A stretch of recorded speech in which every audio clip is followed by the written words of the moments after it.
에스겔서 43장입니다. 43장은 1절부터 27절까지로 되어 있고요. 오늘 함께 나누신 말씀은 드림으로라는 그 말씀을 함께 보도록 하겠습니다. 우리는 지금 성전에 관한 내용을 가지고 쭉 하는데요. 그동안 이제 성전을 측정하고 구조, 그리고 이제 각 성전 내부에 있는 그 건물들에 대해서도 이렇게 좀 구체적으로 좀 살펴보았습니다. 이제 그러한 내용이 거의 다 이제 정리가 되고요. 그리고 오늘 43장은 이제 이런 성전에서 너희가 이렇게 해야 된다 하는 그런 제사법, 그때 당시는 제사법에 대해서 이제 이렇게 제시하는 그런 내용으로 되어 있습니다. 세 부분으로 나누면 이 단락으로 보면 1절부터 9절까지를 첫째 단락으로 봅니다. 다시 오는 영광, 다시 오시는 영광, 이런 그런 의미의 말씀입니다. 10절부터 17절까지를 두 번째 단락으로 보지요. 이건 이제 몸으로라는 그런 내용으로 봅니다. 그 다음 18절부터 27절까지는 공헌 의미로 이런 내용으로 되어 있습니다. 세 단락으로 되어 있습니다. 본문을 보면서 함께 이제 내용을 보도록 하지요. 첫 번째 단락은 다시 오시는 영광입니다. 지금 이제 안에 성전 안뜰로 가서 성전 안으로 보통 이제 다 설명을 듣고 측량을 다 하죠. 그 성전 구조에 대한 모든 측량을 다 마칩니다. 그리고 이제 이제 성전 안에서 그래서 밖으로 나아가는 지금 그런 장면입니다. 그래서 성전 밖으로 나가는 점 1절에 보면 동쪽을 향한 문이라.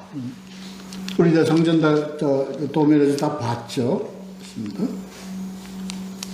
그런데 이 동쪽을 향한 문으로 하는 이 장소는 처음에 성전에 대한 설명을 계시를 한 그 시작의 장소입니다. 그 내용을 보려면 40장 6절을 보시면 되는데 이 자리로 40장 6절에서 그 동쪽을 향한 문의 위치로 지금 현재 돌아온 겁니다. 그렇게 보면 됩니다. 이제 성전 밖으로 나가는 쪽으로, 동문 쪽으로 나가는 쪽으로 향해 가는 그때 그 2절. 이제 하나님의 영광이 동쪽에서부터 오는데, 그렇게 기록되어 있죠. 근데 이 동쪽 문으로 해서 하나님은 이스라엘 백성들의 죄악으로 인하여 이 성전을 떠나시죠. 그게 19년 전의 일이라고 그렇게 되어 있습니다.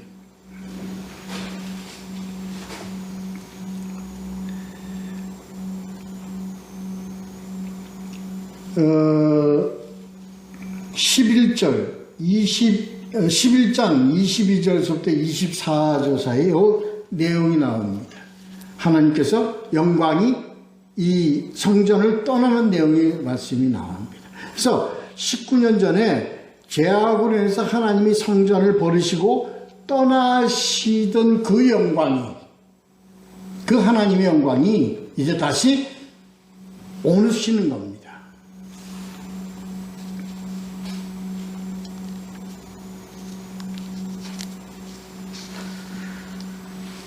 이스라엘 하나님의 영광이 동쪽에서부터 오는데 이렇게 되어 있죠.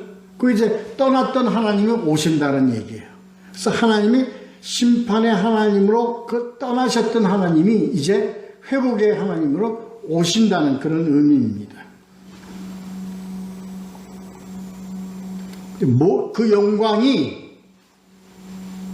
뭘로 오느냐? 하나님의 영광이 뭘로 오느냐? 여러 가지 이제 그런 현상으로 이제 영광이 오시는 걸 나타냈는데, 우리가 여기서 우리가 또 한번 깊이 생각해야 될 내용이 바로 2절에서 보면 뭘로 해? 하나님의 음성이 이렇게 되어 있습니다.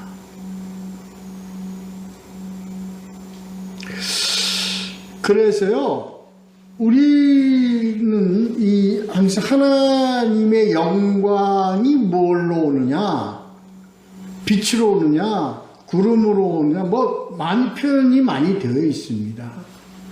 그런데 중요한 것은, 가장 중요한 의미는 바로 우리가 하나님의 영광이 뭘로 오느냐, 하나님의 임재가 뭘로 오느냐는 거예요. 우리가 생각해야 될 것은 바로 그것은 하나님의 음성으로 오신다. 죄송합니다. 하나님의 음성으로 오신다. 하나님의 음성이 맑은 물소리입니다. 이게 어떤 의미냐면, 하나님의 음성이 많은 물소리, 많은 물소리 같고라는 이유는 하나님의 말씀이 물소리 같다는 거예요. 이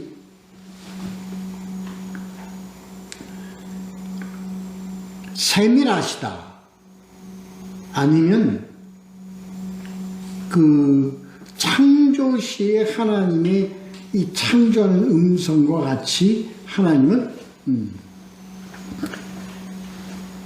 세밀하신 음성으로 오신다.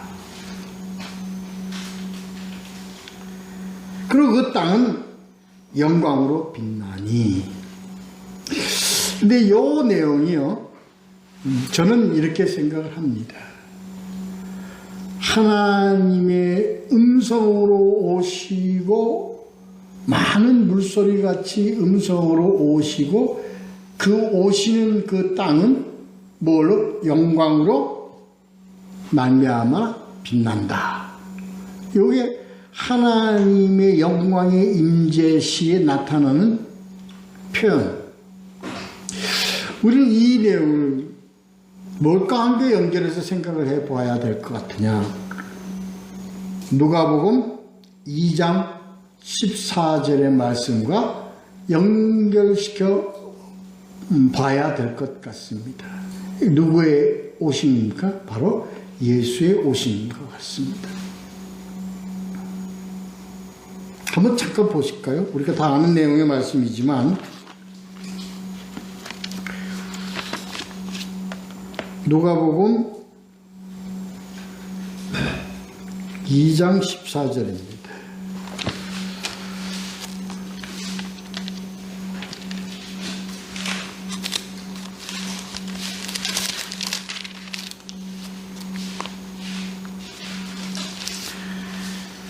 지극히 높은 곳에서는 하나님께 영광이요, 땅에서는 하나님의 기뻐하신 사람들 중에 평화로다 하니라. 요 내용과 지금 하나님의 영광의 임재와 조금 서로 연계되는 내용으로 우리가 봐야 할 것 같습니다. 의미 있는 말씀입니다. 그러니까 이것이 새 성전의 하나님의 그 임재를 얘기하시는 거죠. 그래서 이 새 성전은, 예루살렘의 새 성전은 바로 예수 그리스도와 함께 오심이라는 의미를 우리는 생각해 볼 수 있다. 그렇습니다. 그렇게 좀 한번 생각을 해봐야 될 것 같습니다. 이게 하나님의 임재와 영광. 그렇습니다. 그 3절에 보면은요, 그 모양이 무엇 같고 무엇 같다 이렇게 되어 있습니다.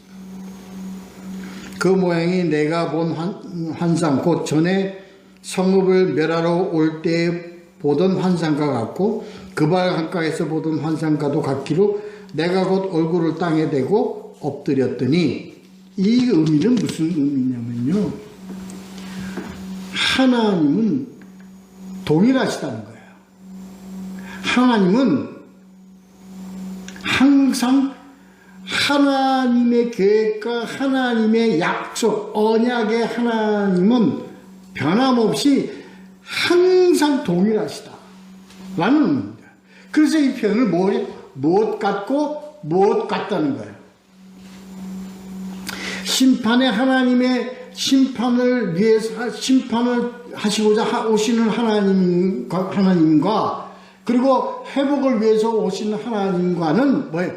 이것은 다 언약 안에서 다 동일하신 하나님이시다 라는 의미를 갖고 있다.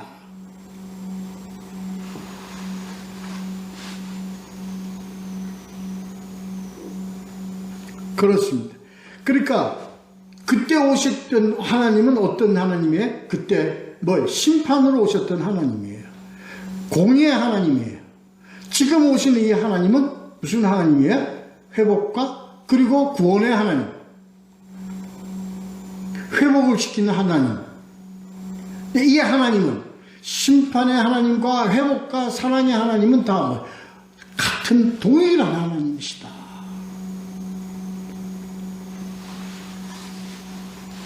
그래서 공의와 은혜와 공의와 사랑은 항상 같은 개념이다. 이겁니다. 이게 지금 3절에서 나오는 무엇 같고 무엇 같다 이렇게 표현되는 겁니다.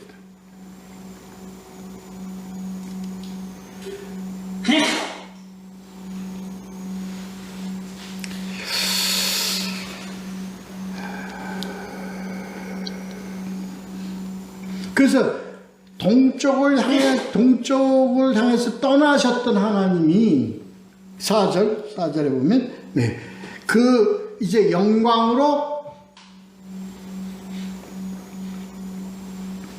동문을 통하여 성전으로 들어오신다. 이 말씀이요,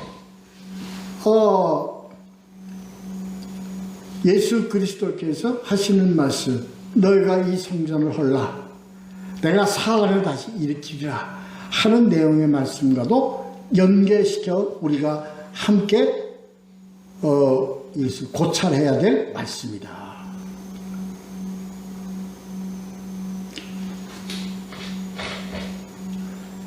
하나님이 떠나셨다는 얘기는 이 성전이 멸망되었다는 얘기입니다. 허물어졌다는 얘기입니다.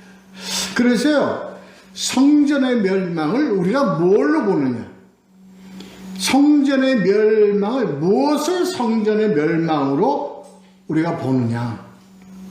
성전을 다시 회복시키는 것은 무엇을 의미하느냐 하고 우리가 여기서 오늘 좀 생각을 해봐야 될 내용입니다. 성전을 멸망하고 성전을 다시 회복했다는 것은 하나님이 떠나셨고 하나님이 오셨습니다. 그러니까 하나님이 떠나셨고 하나님이 오신 거예요. 하나님이 떠나셨고는 뭐로 인해서 떠나셨어요? 죄로 인해서 떠나셨어요. 우리 인간들의 죄로 인해서 하나님은 떠나셨어요. 그리고 다시 오시는 것은 구원으로 오신 겁니다. 이 의미가 뭡니까? 그래서 이것이 뭐예요? 성전의 멸망과 성전의 회복입니다. 새 성전이 다시 세워지는 겁니다. 여기에 어떤 구분은 뭐가 구분이에요? 죄로 인하여 하나님의 심판의 의미가 있고 떠나심의 의미가 있고 오신 거는 뭐예요? 다시 사랑으로 구원의 의미를 갖고 있다. 다시 원인은 죄입니다. 원인은 죄이기 때문에 하나님은 떠나셨어요. 멸망시켜 떠나셨어요. 그리고 다시 은혜로 오셨어요. 요 차이입니다. 그래서 성전이 성전이 멸망되었다는 것은 하나님이 떠나신 거예요. 다시 말해서 뭐가 떠난 거예요? 우리가 오늘 이 말씀에서 그래서 하나님 오실 때 뭘로 오셨어요? 음성으로 오셨어요. 그 떠나셨죠. 뭐가 떠난 거예요? 하나님의 말씀 음성이 떠난 거예요. 그러니까 우리가 이 내용을 확실하게 알아야 됩니다. 뭐로 인하여? 죄로 인하여 하나님의 말씀이 떠난 겁니다. 그리고 하나님은 다시 구원을 위해서 뭘로 오셨어요? 말씀으로 오셨어요.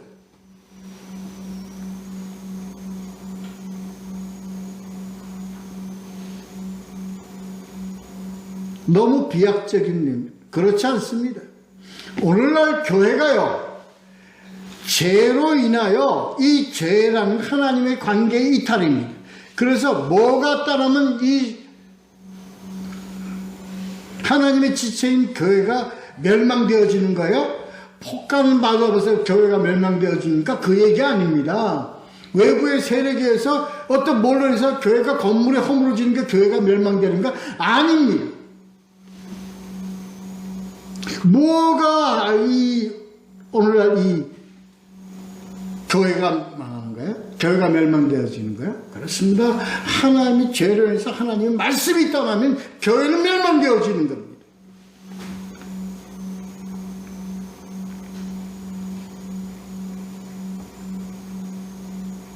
그리고 다시 하나님이 이걸 구원하시고자 하나님의 은혜로 오실 때 뭘로? 말씀으로 옵니다. 그래서 교회가 살아나고 교회가 회복되어지는 것은 뭘로 회복되어지느냐? 다른 걸로 하는 것이 아니고요. 뭘로? 말씀으로 회복되어지는 거예요. 복음으로 회복되어지는 거예요.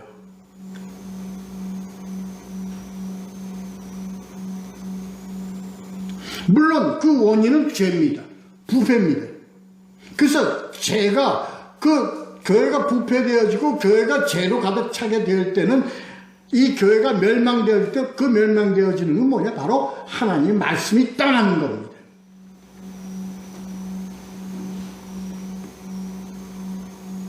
건물은 서 있어요. 성전도 그대로 서 있어요. 근데 성전을 멸망한 거라고 보는 겁니다.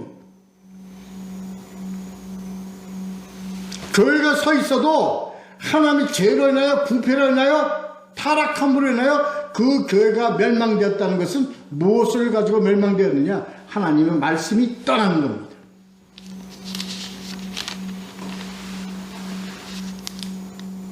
오늘날 교회가 회복되기 위해서는요, 뭐가 다시 와야 돼요? 하나님의 말씀, 복음이 다시 와야 되는 겁니다.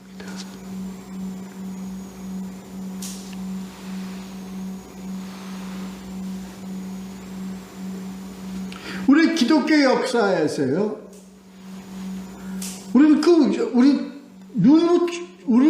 눈으로 증거하잖아요. 눈으로 보잖아요. 우리는 역사 속에서 우리가 그걸 입증하잖아요. 하나님의 신앙이 뭘로 인해서 다시 살아났습니까? 교회가 부패되고, 그런데 다 이 신앙이 부패되었을 때 뭘로 인해서 살아났습니까? 종교개혁자들이 뭐에 의해서? 복음으로 인해서. 솔라 스크립투라, 오직 성경으로요.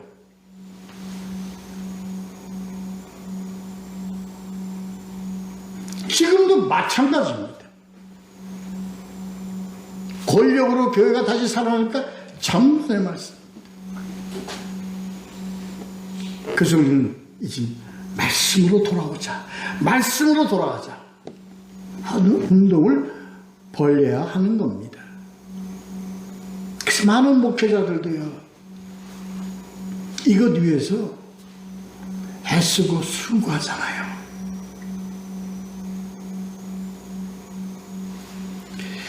그렇습니다.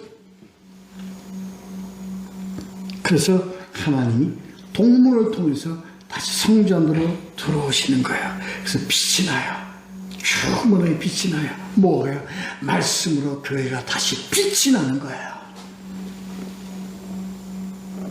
그래서 뭐냐? 복음의 빛이라 그런다. 그래서 이곳을 이렇게 복음으로 다시 이렇게 되어지는 것을 내 보좌에 쳐서요, 내 발을 두는 처소라고 표현하는 겁니다. 7절이요. 바로 이것이 하나님의 통치요, 하나님의 거하십니다. 안식이다. 그래서요, 우리 복음 안에서 하나님의 통치를 우리가 봐야 되고, 통치가 이루어져야 되고, 복음 안에서 하나님의 안식, 신앙의 안식이 이 말씀 안에서, 복음 안에서 이루어져야 되는 겁니다. 이게 바로 뭐냐? 언약궤입니다. 하나님의 임재와 하나님의 능력과 하나님의 은혜가 뭐였냐? 언약궤에 있다는 거예요. 언약궤. 언약궤가 오늘날 뭡니까? 복음입니다. 복음.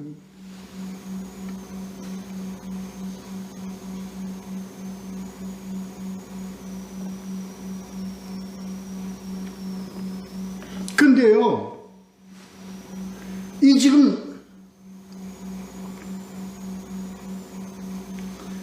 지성소라는 이곳에 이 우리가 지금 성전대에서는 뭐에 대한 설명이 없습니까? 우리가 이 4장 보면 놀라운 거 우리가 발견할 수 있습니다. 뭐에 대한 설명이 없어요?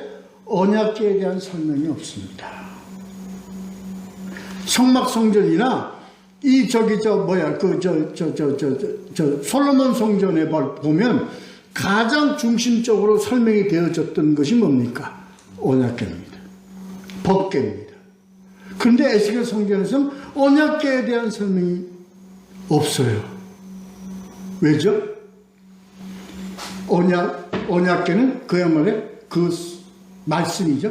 말씀은 언약입니다. 우리는 이렇게 생각해 볼 수 있지 않을까요? 성막성전과 솔로몬 성전은 하나님이 우리에게 주신 계시의 의미, 그리고 그것은 뭐예요? 하나님의 약속에 대한 의미예요. 하나님의 그 말씀 약속에 대한 의미입니다. 오늘날 우리 보는 이 말씀 성경은 뭐에 대한 약속에 대한 거예요. 그런데 종말에 오는 새 성전은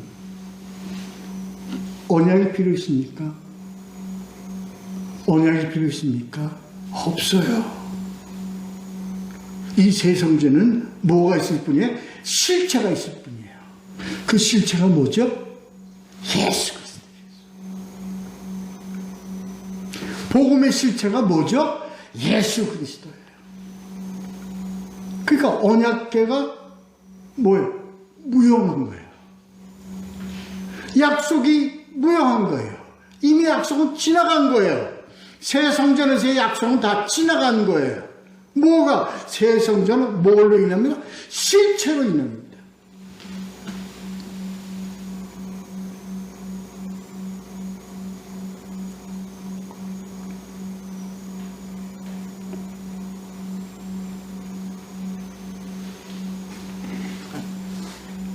그게 새 성전이에요.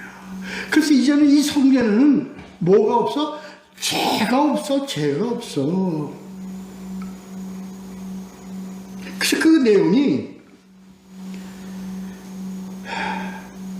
8절 9절 첫째 달락의 8절 9절에 다 기록된 거예요. 이 내용이 뭡니까?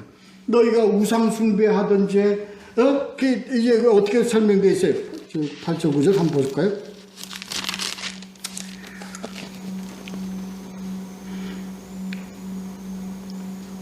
자기의 죄악을 부끄러워하고 그 형상을 측량하게 하라. 죄송합니다. 그들이 그 문지방을 내 문지방 곁에 두어 그 문서줄을 내 문서줄 곁에 두어서 그들과 나 사이에 겨우 한 담이 막히게 하였고 또 그 행하는 가증한 일로 내 거룩한 이름을 더럽혔으므로 내가 노하여 멸망시켰거니와. 이게 뭐 성전을 멸망시킨 이유입니다. 뭐였죠? 우상 숭배였죠. 그게 요 내용입니다. 그러니까 너희가 솔로몬 성전에서 너희가 성전을 지어놓고 바로 그 옆에 뭘 지었어요? 산당을 지어놓고 그래서 그 살 가깝게 그렇게 했다는 내용의 의미입니다. 이제 그런 죄가 없어. 이제 내가 다 심판을 했기 때문에. 그래서 이제는 그들이 그 음란과 그 왕들의 시체를 내게서 멀리 제거하여 버려야 할 것이라. 그래야만 내가 그들 가운데 영원히 살리라. 이게 그 의미예요.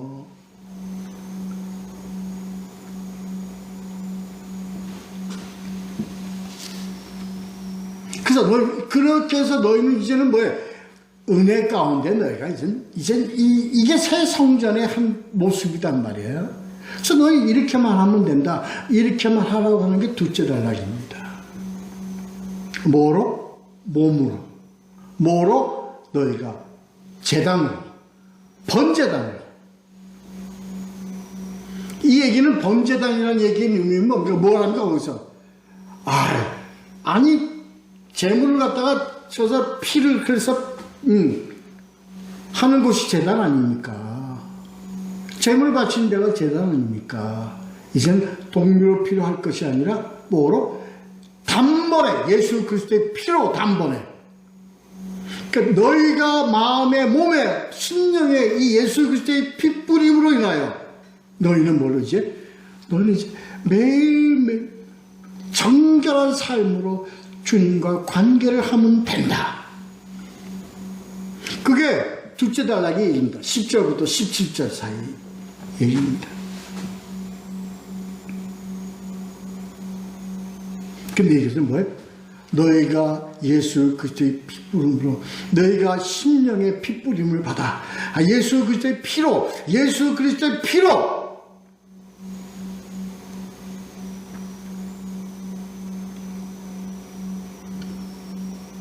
공로로 믿음으로 너희 몸을 산제사로 드려. 이 의미입니다.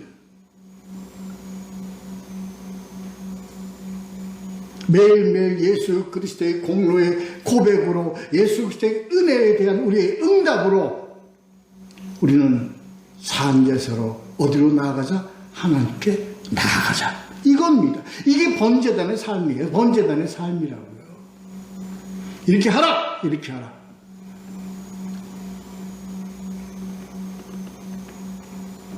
이게 뭐냐? 바로 이게 내가 너에게 정해준 성전의 법이다. 새 성전의 법이다, 이것이. 그래서 너희를 어떻게 하라? 너희들 거룩하게 하라. 그래서 우리의 거룩은요, 뭐가 거룩이에요? 예수 그리스도와 함께가 거룩이에요.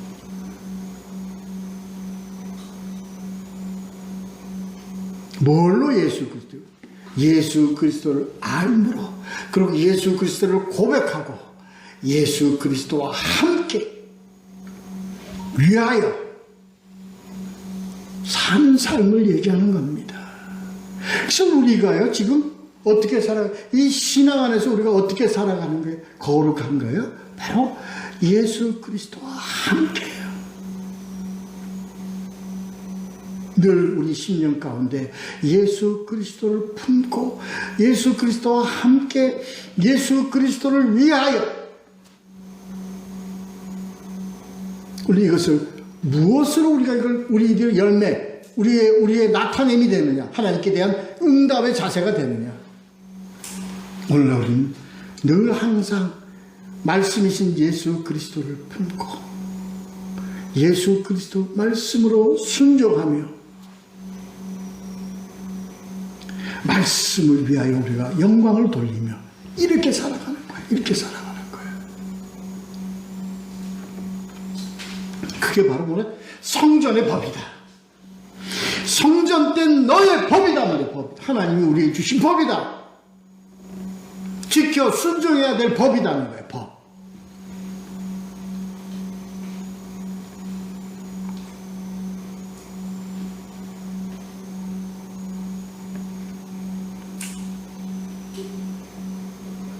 그래서 꼭대기 지점의 주인은 지극히 거룩하리라. 뭐가 거룩하리라? 예수 그리스도가 머리인 교회는 늘 거룩하리라. 지키면 거룩하리라. 뭐 하면 예수 그리스도의 머리된 예수 그리스도를 우리가 품고 지키고 위하여 우리의 길을 가면 그 교회는 어떻게 되신다? 거룩하리라.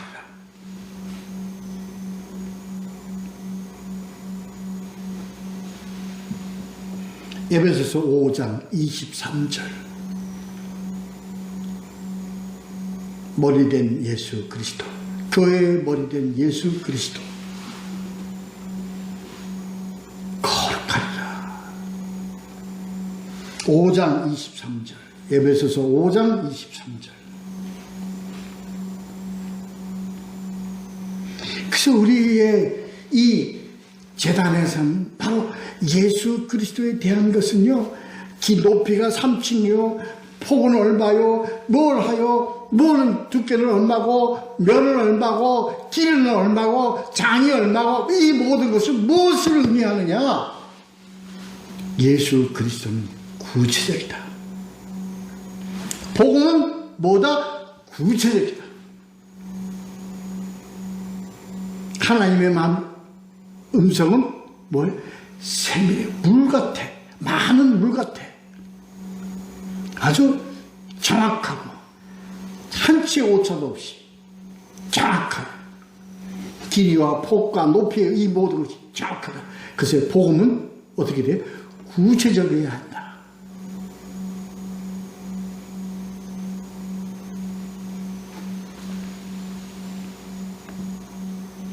근데 그 바닥과 높이와 길이와 규빗과 척과 치수가 다 뭐래요? 왕실 규빗이다. 세상 것이 아니다. 하나님의 저 복음은 하나님의 관점에서 복음이 항상 읽혀져야 되고 선포되어져야 되고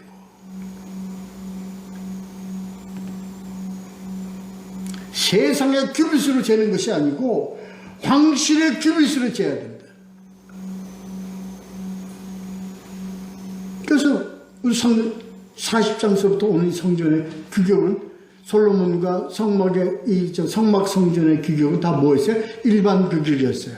그냥 규빗이 45cm였어요. 근데 왕실 규빗은 그것보다 뭐가 더 커요? 한 뼘이 더 크다. 이 얘기는 이것이 얼마가 더 크고 얼마가 더 사이즈가 얼마가 더 이런 의미가 아니라 그러니까 그렇게 달라져야 된다. 구분되어져야 된다. 구분되어져야 된다. 황실 규빗은 뭐예요? 하나님의 치수다. 하늘나라의 치수다. 복음은 그렇게 해석되어져야 되고 분석되어져야 된다. 이해가 되시죠? 이렇게 해석되어져야 되는 겁니다. 복음은 세상적인 관점으로 해석되어지는 것이 아닙니다.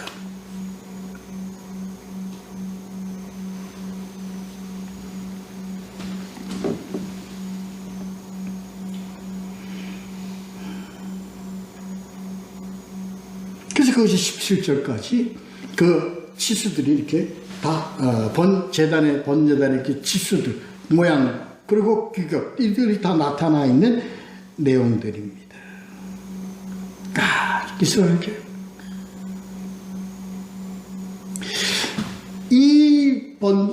그래서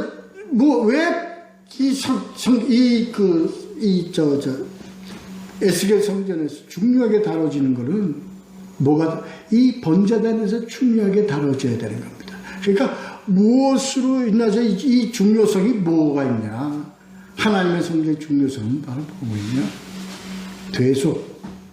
속죄의 의미가 중요하다. 이게 바로 뭐냐? 예수 그리스도의 대속. 그래서 새 성전은 오직 뭘로 간다?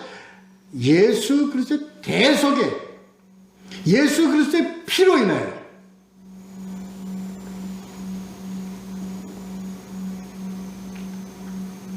예수 그리스도의 대속의 은혜로 이루어지는 것, 이것이 중요하다, 구심점이다 하는 것을 나타냅니다. 자, 세 번째 단락 보도록 하겠습니다.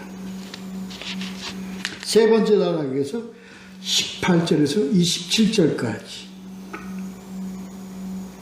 봉헌을, 이게 이제 이 봉헌, 제단에 대한 봉헌에 대한 내용입니다. 성전 봉헌이 아니라 제단에 대한 봉헌에 대한 내용입니다.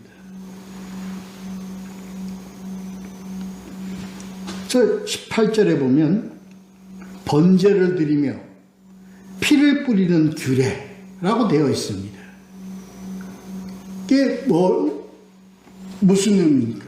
예수 그리스도의 대속의 의미는 뭐다?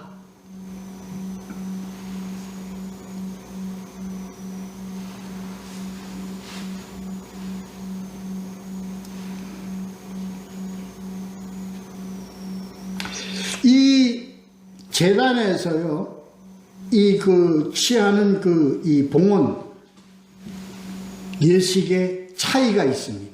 성막 제단과 솔로몬 성전에서 제단 봉헌, 그 내용이요, 레위기 8장 11절 이하가 성막 성전에서의 그 제단 봉헌에 대한 내용입니다. 그리고 솔로몬 성전 제단에서 봉헌 내용은 열왕기상 8장 62절에서 66절, 이 내용을 전체로 보려면 시간이 너무 많이 걸리고 또 지루합니다. 그래서 요약해서만 제가 말씀을 드리겠습니다. 에스겔 성전과 이 성막 성전과 솔로몬 성전과 차이가 뭐 있냐? 두 가지로 그냥 제가 요약해서 얘기를 하자면, 첫째는 뭐가 없다? 기름 부음이 없습니다. 기름 부음에 대한 절차가 없습니다. 두 번째, 위임식이 없습니다.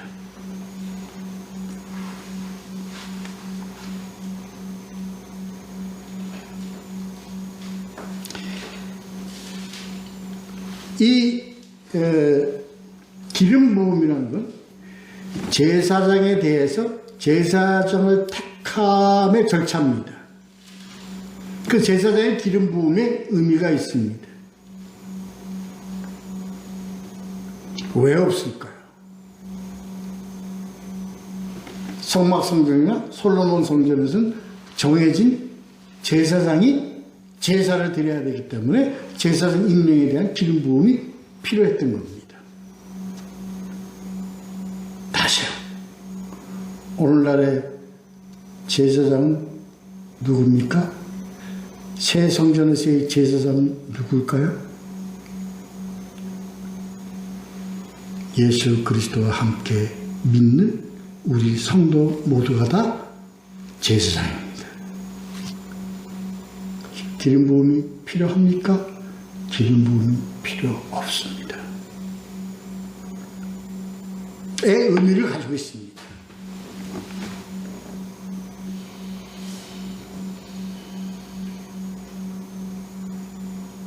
다만 우리는 어떻게 해야 됩니까? 늘 항상 하나님이 우리 주시는 제사장의 그 의미는 뭐냐? 정결입니다. 그래서 우리는 항상 늘 주님 앞에서 뭐 해줘야 됩니까? 정결하게 되어져야 합니다. 완전한 정결이라는 건 급하면 우리 예수 그리스도, 이것이 우리가 예수 그리스도의 대속의 은혜로 우리가 주님께로 나아가는 정결입니다. 그것이 기름 부음입니다.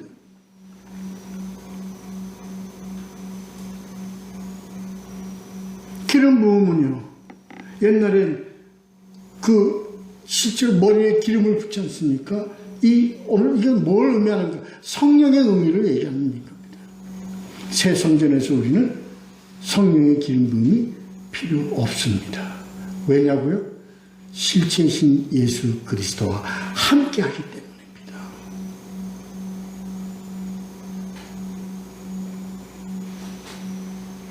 다음에요. 위임식이 없습니다.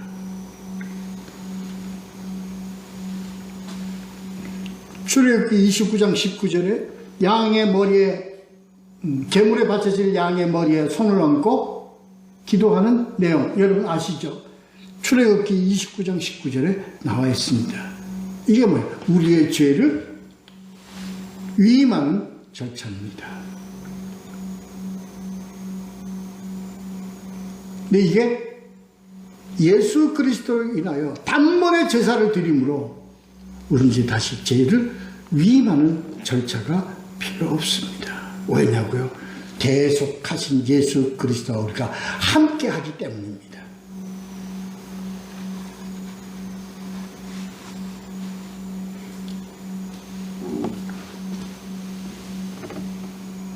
그래서 우리는 이제 우리는 이러한 이게 완전한 하나님의 정결 뭐와 함께 예수 그리스도에 대한 대속의 은혜에 대한 우리들의 그 믿음과 그리고 우리의 나아감과 그리고 실체이신 예수 그리스도였기 때문에 우리는 주님과 함께 하는 거예요.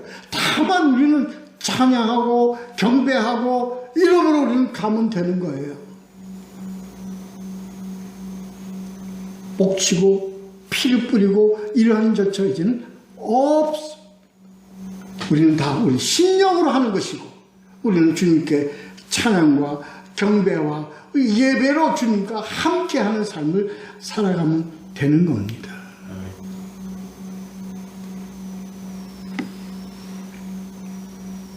그리고 이제는 제8일 7일까지 완전한 우리들의 정결함과 우리의 거룩함으로 이은 그 다음 8일 그리고 그 이후에는 우리에게는 뭐만 있을 뿐이에요?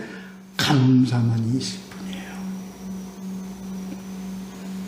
27절 마지막 절.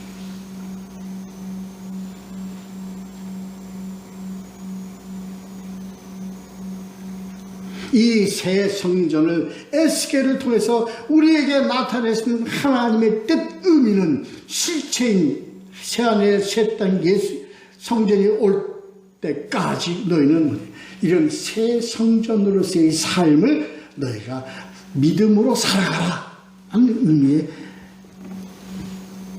계시다. 우리는 예수 그리스도로 인하여 예수 그리스도의 그 대속의 은혜로 믿음으로 그리고 주님께로 담대히 나아가는 산제사의 삶을 살아가는 우리 모두가 되시기를 예수 그리스도 이름으로 축원합니다. 기도하겠습니다.